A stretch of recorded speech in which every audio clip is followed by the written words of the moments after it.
Good morning, beautiful friends. Here we are again. I want to talk to you today about love and tolerance.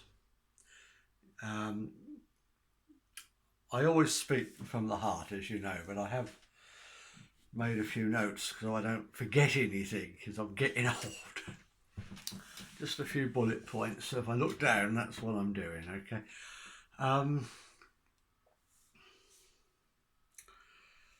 Love and tolerance. The biggest source of intolerance that I see at the moment is around religion and spiritual beliefs, and I'm not going to set a demarcation between those. I'm going to lump them together. We live in strange times. We live in very worrying times. The extent of satanic ritual abuse, particularly ritual abuse of children. We never used to believe it existed, and now nearly everybody knows it exists. Epstein, it all came to the fore through Epstein. Child rape, child torture, child murder. I'm not saying Epstein was involved in all of those things, but we pretty much know all that goes on. I wrote my book, Love Not Fear, back in 2017. I started writing it back in 2017. I think I finished it in 2018. And I wrote in there about universal equality. The same rules and responsibilities should apply to everybody, regardless of race, religion, gender, or any of the other protected characteristics of the Equality Act.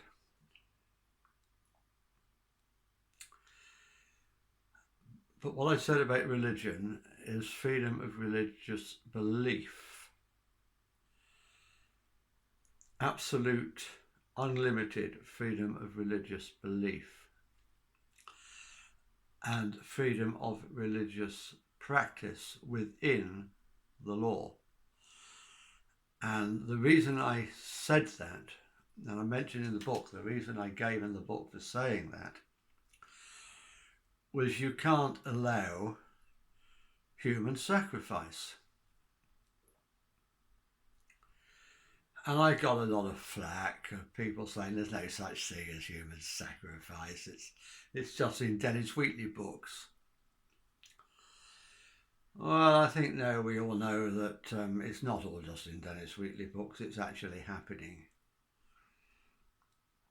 So let's make this distinction between what people believe and what people do.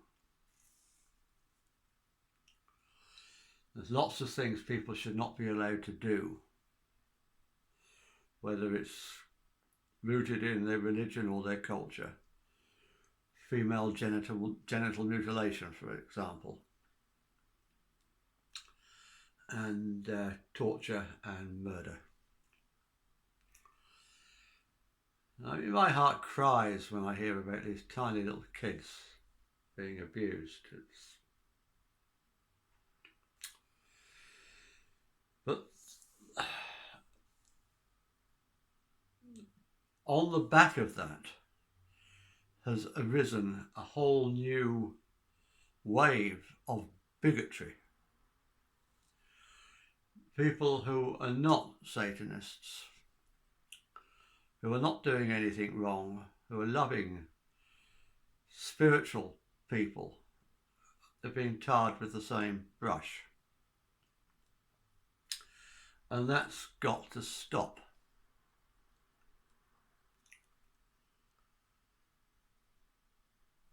Satanists invert beautiful, highly spiritual symbols and practices of other groups. They invert the Catholic Mass. and they call it the Black Mass, where they say the words backwards. They turn the Christian cross and the pagan pentagram upside down. It doesn't mean there's anything wrong with the Christian Mass or the Christian cross or the pagan pentagram. And yet the nonsense I see on Facebook these days, you'd think it was. And by the way, don't believe everything you read on social media either.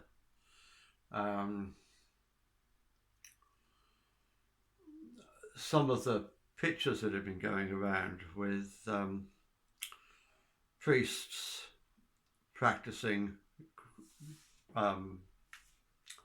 Catholic priests practicing against a background of inverted crosses. It's so easy in Photoshop to reverse those crosses. So just don't believe. I'm not saying it's true, it's not saying it's not true. I'm just saying take everything with a big pinch of salt, including everything I tell you. Let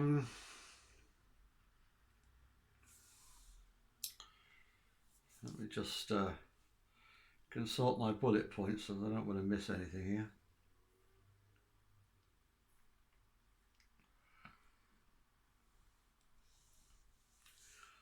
Paths. There's a saying I like. I'm not sure where it came from. That there were many paths up the mountain, and the only person wasting time is the one running around the mountain telling everybody else they're on the wrong path. All tolerant, loving paths lead to enlightenment.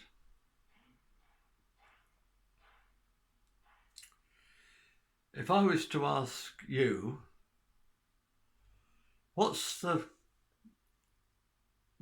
correct road to take to get to London? And you'd look at me a bit askew and you'd say, well, it depends where you're coming from. You're going to come down the A12, or you're going to come in on the M4, or whatever it happens to be, depending on where you are in the world, in the country. And it's the same with religion. There is no one true religion. There is no one true path. It depends where you're starting from. So pick the path that works for you, as long as you're not hurting anybody else. I don't like to be put in pigeonholes, as you know. I'll get quite upset about being put in pigeonholes. But I have a lot of sympathy with the Druid path. I don't claim to be a Druid or anything. And traditionally it would have taken decades of dedicated study to become a Druid, and I haven't done that, so I certainly can't claim to be a Druid. But I sympathise with that path, and I sympathise with the Celtic traditions, the Celtic, and one of the main groups of religions that have been demonized as a result of Satanism are the pagan religions, and there is absolutely no similarity whatsoever. Paganism and Satanism are opposites, the same as Satanism and Christianity are opposites. So please, just because they use a pentagram and the pagan gods have horns, don't mix them up with Satanism and the devil and all that nonsense, because there's no connection. Come on, people, please. Just stop all this nonsense.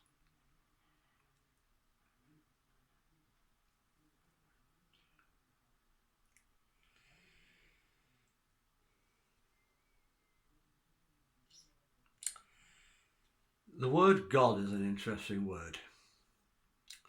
It's used in three main ways, quite different ways, not to be confused with one another. There's the way that the word is used in the Abrahamic religions, in Christianity, in Judaism and Islam, to mean this Father God, this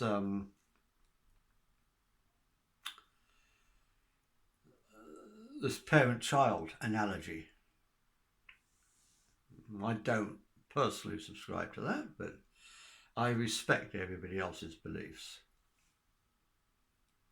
And I ask you to as well, please. The second major way in which the word God is used is everything. The great totality, the universal mind.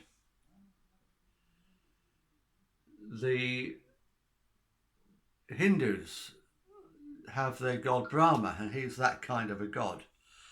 The Hindus say that Brahma is asleep, he's dreaming, and he's dreaming that he's all of us. And when he wakes up, the world will end.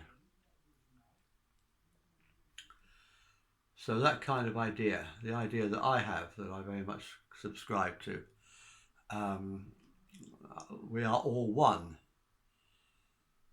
all part of God, all God, all individual points of focus within God. All one, but all individual points of focus within the one. So when we harm another, we're harming ourselves.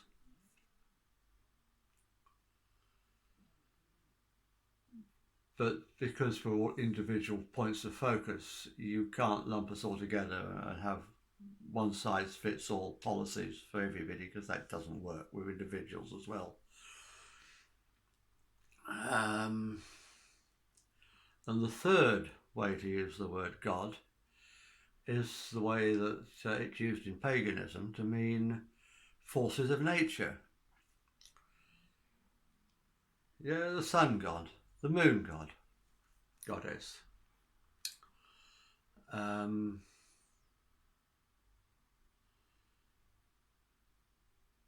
The wind and the tide and different. It's interesting to think about the Christian Bible and the Torah, because the Old Testament is called in the Christian traditions, because they're talking there about a totally different society from the one that Jesus lived in. And they're not talking about a monotheistic religion at all.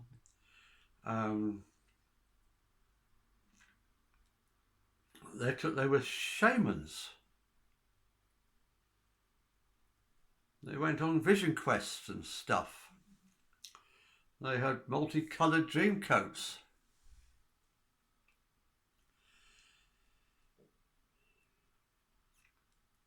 And then in Moses' time, he mixed those earlier ideas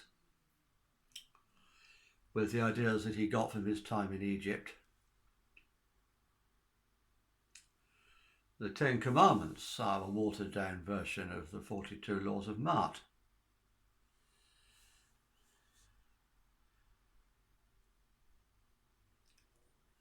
And when you know this sort of stuff, you've read a little bit more widely than just what the priests tell you. You don't disbelieve what you were told, you just see it differently, you understand the words differently. You become wiser. I went onto a high mountain and God gave me these tablets. Yes, of course, that's true. But what does it mean?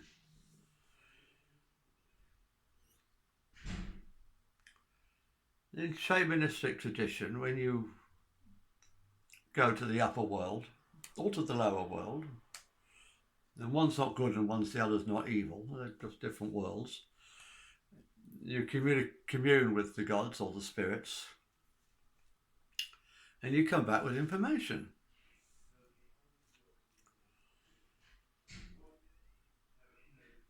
And yes, I'm sure Moses was inspired based on what he'd learnt in, or inspired to take what he'd learnt in Egypt and present his people with these 10 Commandments. Inspired by God, inspired by the source, this great universal mind of which we're all a part. You just got to understand what the words mean. They're not wrong, they just don't take them too literally.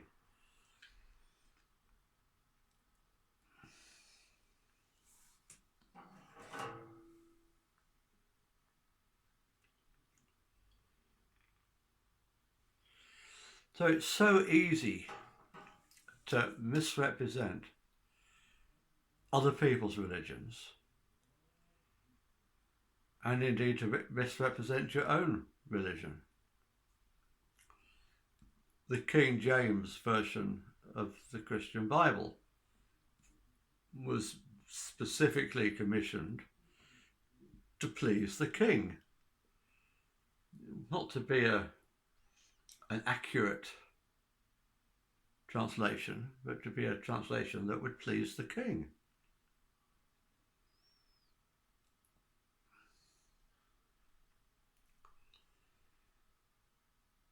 It's just so easy to misrepresent stuff. In Copenhagen, and I've been to Copenhagen and I've seen the thing I'm going to talk about, in the museum there's this beautiful, huge silver cauldron. It's called the Gundestrup Cauldron. It's Celtic, it's full of Celtic symbolism. It was probably raided by the Danes and ended up, by whatever means we don't know, in a peat bog where it was found by archaeologists. And it's got symbols all around the outside and all around the inside.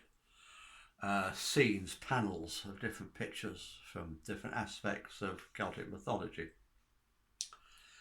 And I'm a very, very fortunate man because I have a small, this thing's over 1 metre wide, but I've got a small replica of it next to me here, and I'm going to try and show it to you now. And there's one pane in particular I want to show you, because it just illustrates the way things can be misrepresented. Now, I don't know whether you're going to be able to see this, but if you can't see it, if it doesn't come out on the video, please don't get upset. I will put a link in the comments box to an article that shows you all these different illustrations, okay? I'm going to do my best, so fingers crossed.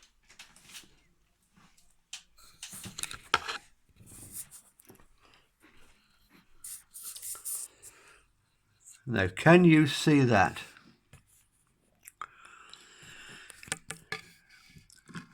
Can you see that? That one there. We have halfway along, we have the earth. There's a line. It's obviously the earth because there's plants growing on it, look, yeah? And we have warriors underneath the earth. So we can assume they're dead, yeah? Let's assume they're dead. And there's this huge God-type figure here. And he's grabbing these dead people. He's dipping them in the cauldron of rebirth, which is part of Celtic symbolism, mythology. And the reincarnated warriors are now riding away, young, fresh, to fight again another day. Part of Celtic symbolism very much evolves around the direction of which the sun rotates. Clockwise, or diocel, is the way of order, the correct way of things to be. Yeah? And you can see they're moving clockwise. So why am I mentioning this? Professor Stuart, not really was a professor, Stuart Pigott, a very famous archaeologist, interpreted this through his own Christian bigotry and ignorance as a druid drowning victims in a vat. How sick is that? And that man was actually at Edinburgh University teaching students. And there's another illustration I want to show you, if I can find it, which is this one here. Now, you can argue whether that's the great god Kurlenos, or whether it's a Celtic shaman wearing an antler headdress, and I'm not going to get drawn into that. But there he is, surrounded by animals, and he's the god of animals, he's the god of nature. Here's the Celtic version of Pan. And you can see him more clearly on the thing there that I wear around my neck. Okay, he's in a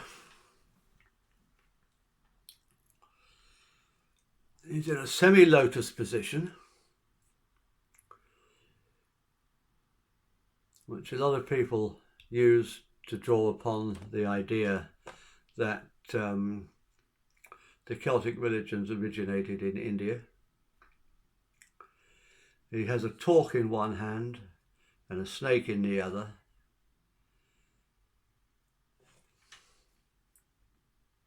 And the antlers are just there to show, the same as Pan's horns, that he's the god of the animals.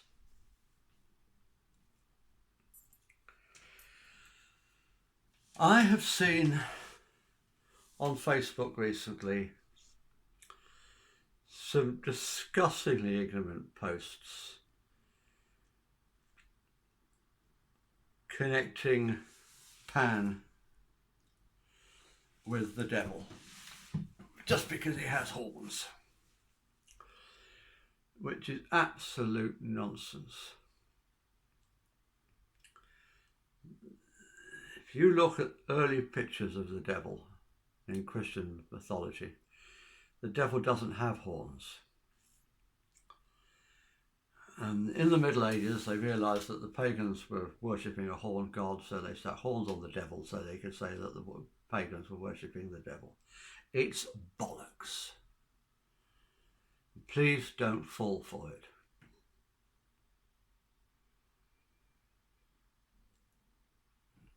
It's so easy to misrepresent somebody else's religion through ignorance or through malice. And very often it's done, one religion does it to another religion out of malice.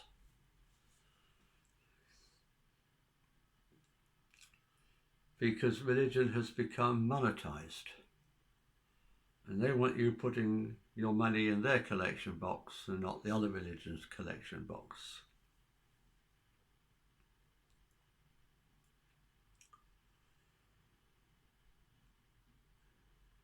Now I'm going to speculate now, and it's only a speculation. Okay, I'm not saying it's true. I have no way to know whether these things are true. But I have had a long running suspicion about St. Paul. Now, I don't want to upset anybody's religion, and I'm not insulting anybody's religion. I'm talking history now. And he was blinded on the road to Damascus, which just happened to be right outside an early Christian group. I think they weren't even called Christians in those days, they were called Nazarenes.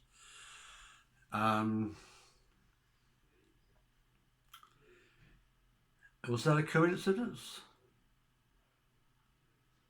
And they took him into their own, and one of their own, and he became their leader. And then he moved the group to Rome, and this little fringe group became this world leading group over a few centuries. Now, when did it happen? Well, it happened at the height of the Roman Empire.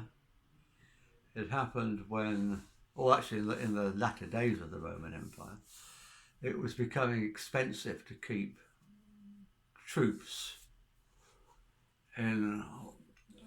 throughout the empire, collecting taxes and keeping the people in order. And Saul, which is what he was called before he was called Paul, he worked for the Inland Revenue. He was a tax collector or something along those lines. Now, I'm not saying this is true, I'm just saying think about it for yourselves and you come up with your own answers, okay? Was he deliberately sent to infiltrate the early Christians, the Nazarenes, and then to send them out around the world collecting taxes for Rome? Just asking the question, that's all. I'm not saying, just asking the question. Was it planned? And then the Protestant church. These are just examples. Protestant church. Why was that started? I don't know why it was started. I've read all the official stories, but I don't know why it was started. Was it a divide and conquer thing? The people are losing interest in the church. So what we'll do is we'll split the church into two, and then we'll get them fighting amongst each other as to which church is the true church. Instead of fighting us, they'll be fighting each other. Is that the way political parties work? If you want to start a government, which is basically a cross between a service company and a protection racket, and you think that people aren't respecting you, but they might rebel, what's the best thing to do? Well, pretend to split in half into two different parties, or more than two, and have everybody fighting amongst themselves as to which party they support, instead of fighting the government. It's the same thing, isn't it? It's the same con. We keep falling for it over and over and over and over again. Anyway, I think that's about it. Let me just check my... yeah. That's all I wanted to talk about today. I hope I haven't upset anybody. I respect all of your religions, even the atheists amongst you. And atheism is a religion too. And if you think everybody else should be an atheist and all religion should be banned, then that is a very strong religious belief. I'm sorry. If you atheists want to be tolerated, you have to learn to tolerate other people who believe there is a God in whatever of the three different ways they choose to use that word, or a combination of all three ways. The term God, the word God is like love. It means hundreds of different things. I've given you 3 examples. So please just love each other, tolerate each other, and differentiate between what people believe and what they do. I don't care what names Satanists chant in their rituals. I don't know what their rituals are, but I'm just saying, I don't care what names they chant. I don't care which way up they stick their pentagrams or their crosses. That's their religious belief. They can do what they like. But where I object, and I hope you also object, is some of their practices when it affects other people, especially children. So that's it for today, folks. Have a beautiful time. Namaste.